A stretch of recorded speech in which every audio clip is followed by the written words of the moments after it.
Hey, what's going on, everyone? This is Casey here, and today we are talking about the different phases of being a CEO. What does that transition look like as you scale your team? Now, I have successfully scaled us to 70 people, so I'm gonna share my experience and what I see a lot of my other kind of CEO friends going through to hopefully help you know what you shouldn't be focused on at a high level when you are growing your company at each of these stages. Now, I have to preface, there's a lot of different ways to build a business. I do want to share what I believe are some of the most important things that you should focus on, as well as some of the things that I see people focusing on that they probably shouldn't be. So, phase number one is pre-product. This phase number one is kind of all about product ideation. So the majority of businesses start with an idea, right? You say, hey, I love this idea. I'd love to start a business around it. I'd love to experiment around this idea. So phase number one. Okay, so phase number one is kind of pre-product. So what should you be doing in this phase? In phase number one, you should be spending a lot of time just talking to people about your idea, getting feedback, having those conversations, trying to get a feel for what do other people in your target demographic that will be using your idea think about it. What unique perspective can they bring to that idea? Because you have just one perspective, and the more people you talk to, the better you will understand that space, the wider your perspective will be, and hopefully the better you will be for the next couple of phases. So what does this look like? It looks like going and finding people in the industry, people that are suffering from whatever problem you're looking to solve, people that have experience maybe solving that problem, and try to understand why have people not done your idea in the past. Maybe there are some very legitimate reasons why your idea isn't being done in the marketplace. Maybe it's a lot more expensive or cost prohibitive. There's a number of potential scenarios. So anyways, just getting out there and talking to people about your idea. Now, I know a lot of people, want NDA signed, non-disclosure agreements signed because you're so afraid that someone is going to steal your idea because your idea is so good. Well, to be honest, that is not the case the majority of the time. I mean, people share ideas with me and I am so busy and so focused on my company, it would make no sense for me to divert focus away from my company, my interests, to go and focus on another idea. Your idea may be amazing, but really it's all about the execution behind it. So, things you should not be doing in phase number one, at least in my opinion. I don't think you should go and get an LLC. I don't think that you should be focused on building a logo or designing business cards or anything like that. I mean, if you really need to have some of these conversations and you don't already have business cards for one reason or another, maybe, but probably not. This should be really kind of just focused on getting that information. And just because your mom says that it's a good idea doesn't necessarily mean that it's a good idea. You have to talk to the right people. Phase number one, it's a lot of talking. Phase number two is all about now validating that idea, validating those assumptions. An idea essentially is an assumption. Hey, I think that people are going to want disappearing photos, right? So the Snapchat team, originally called Peekaboo, they said, hey, we think that people want to be able to send photos, but have them disappear. And that was their assumption, that was their idea. So people may or may not be on board, but there's still a lot of good information that you can take from it. Maybe their biggest concern is X, Y, or Z. And as you're actually building out or trying to validate that product idea, then you can kind of address those along the way. So things that you should be doing in phase number two is you should be trying to build kind of the simplest form of whatever your idea is to solve that need, to start actually getting customer feedback around the way that you're solving that problem. This is all about speed and being very nimble. If you take 6 months to build an app based around an idea, that hasn't been validated, you may put that app out and ultimately to realize, hey, that just doesn't make sense. People aren't interested in this thing, or it's way too hard for us to build X, Y, or Z. To take 6 months to do that, I recently met with an entrepreneur. He's been working on his MVP app for literally 2 years. And that's just way, way too long. We sat down and we talked about, hey, how can we pull out some of these features? How can we use some of these tips, or how can we use some of these hacks or these tricks in order to get out an MVP where people can actually have the experience for the most part, and start giving some feedback. If your idea is really that good, a lot of times your MVP, a stripped down version, will be able to actually solve some of those problems. So you should be super focused on solving those problems. I mean, I also talk to a lot of entrepreneurs. They want to build an app that does X, Y, or Z. And the thing is they didn't really need an app to give that solution. The customer has this pain point And you can actually solve that pain point by just picking up the phone and managing it in a Google Excel sheet. Is it as pretty? Is it as, awe-inspiring to the customer? No. But if you can, for free, solve that problem for them, now you're going to start getting some real customer feedback. You're really going to see, is this a valid idea or not? And you're actually going to be able to get some traction. So if you want to go raise some financing or secure some funding, then having this traction is going to be very helpful for you. So you should be going and building the simplest version to get customer feedback. You should not be building out fully fleshed apps. You probably, again, it depends on what you're trying to do, but you probably should not go and get funding just yet. I personally am a huge believer of being able to prove out the market, have some kind of traction so that you can go to investors and say, hey, here's the traction that we have. We already have customers. We already have people using the app.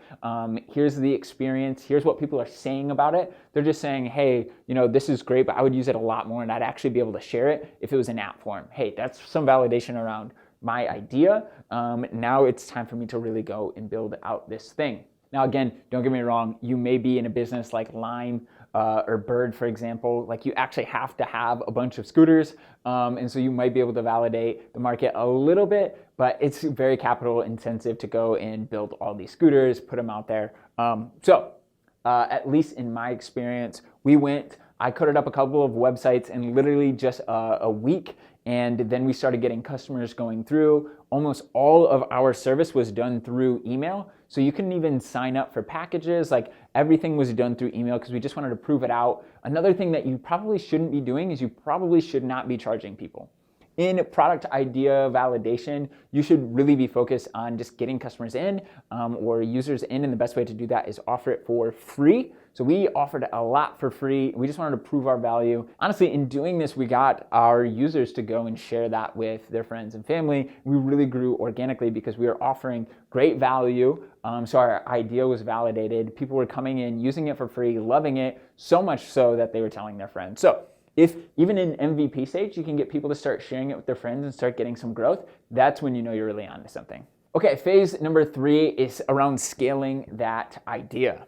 Phase number 3 is all about scaling that idea. So let's assume that you have idea validation. Your job now as the CEO is to scale up the company behind this idea so you can get it in more customers' hands, you can solve more problems, you can really start to actually build a business here. So phase number 2, you might not have any employees. It's probably ideal if you're able to actually validate the idea without any employees. That just means your costs are as minimal as possible. So if you can get to phase number 3 with just a handful of people, now you're really going to have to start building an engine to get customers in the door, to start helping people understand who you are, what problem you're solving. So getting some marketing going at least a little bit, or someone focused on growth, I think will be important. You absolutely need some customer support at this point. You may, depending on what your business and your model is going to be, you might need a sales team. You might need help driving the technology. So when I say sales team, it's probably going to be like one person. And at least me personally, the way that we started is we didn't go and hire these execs. We didn't go and hire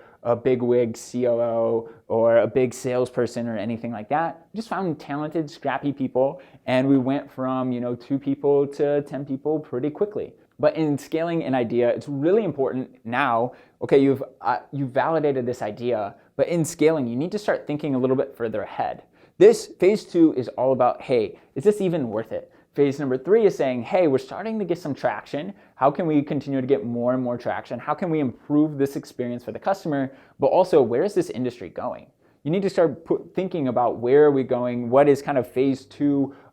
What is version 2 of our existing product? And really start thinking about where your industry is going. So also in phase 3, you're going to start hiring. You're going to start needing to put some kind of expectations in place. But phase 3 is also going to be super scrappy, and you're going to be wearing a lot of hats, having your hands in a lot of different areas. Marketing folks are going to be asking you questions.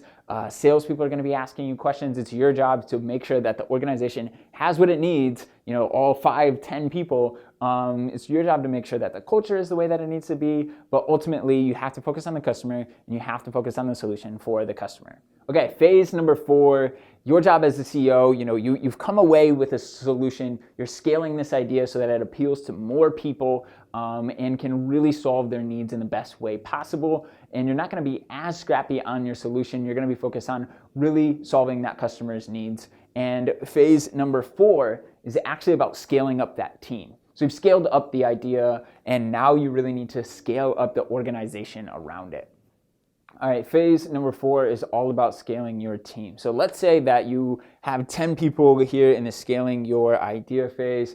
Now, phase number 4 is really your job as a CEO is to be intentional about everything that you do, everything that goes on in the company, because missing the small details is really going to add up. So in phase 4, you really need to set the tone for how you're going to internally talk and think about customers. The way that you as a CEO talk about your customers is going to have a ripple effect in the rest of the organization.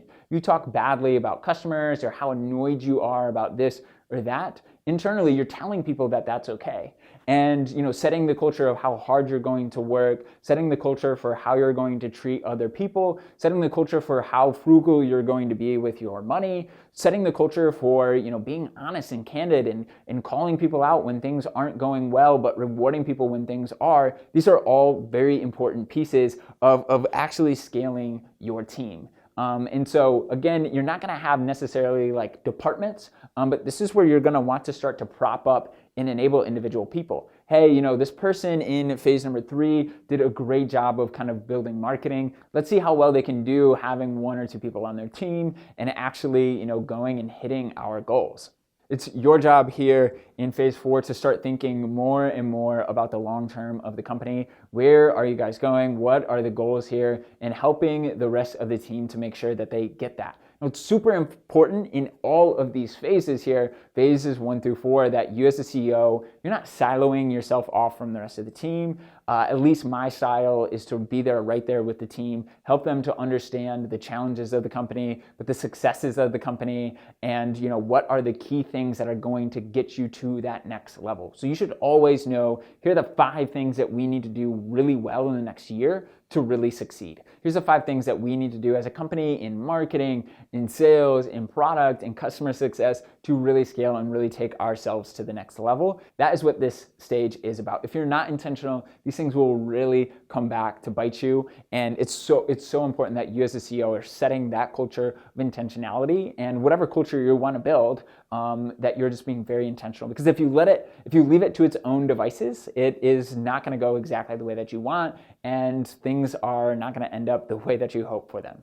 I didn't touch on this, but also in phase 3 and 4, you're probably going to be interfacing with investors, raising money, and your investor relationships as a CEO is going to be very important. Making sure that you're hitting your goals, you're laying out your goals, you're managing your budget. Hopefully you have that in your team here, kind of in phase number 4. But if you don't, you have to manage these things, and just making sure that you're balancing investors, customers, and the rest of the team. It's honestly a difficult job. And, I think that the media or social media portrays the CEO as just this a really glamorous position. And a lot of times it can be, but it's also very difficult. As you get deeper into phase 4 and 5, you can start to insulate yourself from some of those things by hiring someone to manage operations or to bring on a president that's going to manage kind of fundraising, investor relations. Those things are going to help quite a bit. Okay, and lastly is phase number 5, which is really about scaling your company. At least this is where I'm at. So right now I'm really focused on making sure that our leaders, our head of HR, our head of sales, our head of marketing, our head of engineering, everyone is kind of helping to push the culture and build the culture that we want, and really pushing those individuals and enabling those individuals. So a lot more am I stepping away and not doing individual things, even though I could probably do them pretty quickly, where we have people that are better than me in pretty much every area, and it's my job to help them grow both as individuals and professionally. And so in phase number 5, In phase number 5, I'm really focused on building outside relationships outside of the company, into the community, other additional potential investors. I still try to spend a good amount of time with the individuals in the company that are interested, so we can go to coffee, we can go to lunch, but I'm really focused now on kind of enabling and building up the people on our team to go and be successful, to grow in the ways that they want to grow. And that's really kind of the mission here at Fire Launch, is to be that launch pad to success. And it's your job as the CEO, of course, to make sure that everything is going well, make sure that you have the money that you need, make sure that the team has everything that it needs in order to grow, and things that are hindering that growth, whatever those hurdles may be, you have to get them out of the way of the rest of the team. But really, your job in phase number 5 is just building an organization that you are proud of, building a company that engenders the culture that you are proud of, and that is really serving the needs of your customers. And then kind of lastly, just really making sure that everyone in the company understands your mission. Why are we showing up to work every day? Why do we operate the way that we do? Here's what our roadmap is. Here's long-term where we are headed, and here's how you fit into that, and here's how you can help us push things forward. And the reason we're doing this is for our customers. Like, this is super important, and making sure it's your job as the CEO, as the leader, as the visionary, to help people understand where you're going and why. Why are they showing up to work every day? And why are they working on this individual feature? How does this small feature, this small line of code, or this one customer call, why is that so important? And how does that roll up to the bigger picture? That is what you need to really help people understand. And it's your job as a CEO to make sure that they get that, but also making sure that they're being pushed. I really like to push people to help them to grow. And if you're just, sitting back and allowing people to do okay or to do decent work, it's not acceptable. I believe as a CEO, you should be pushing people to do more than they ever believed that they could, to achieve better results than they ever believed that they could, to set ambitious goals. So if you're not helping your people to be ambitious, you're failing as a company and you're failing as a CEO. So anyways, from my perspective, pretty long conversation, but I just wanted to share from my perspective, here are the 5 phases. I'm obviously still learning so much. As time goes on, I still learn, oh shoot, I actually in phase number 3 or phase number 4, I should have done this, because here are some of the ripple effects or the later impacts that this had on us. But anyways, let me know, what phase are you in? Maybe what are some of your biggest struggles in that phase? I love helping. I love sharing my perspective. I definitely don't have all the answers, but hopefully this helps you on your journey to success. See you guys. Thanks so much for watching this video. If you want to follow my journey to making it, go hit the subscribe button. We're always posting new content as I work to build this business. And if you want to see the behind the scenes, the day-to-day, come check me out on my personal Instagram. But I really appreciate it, and I'll see you guys later.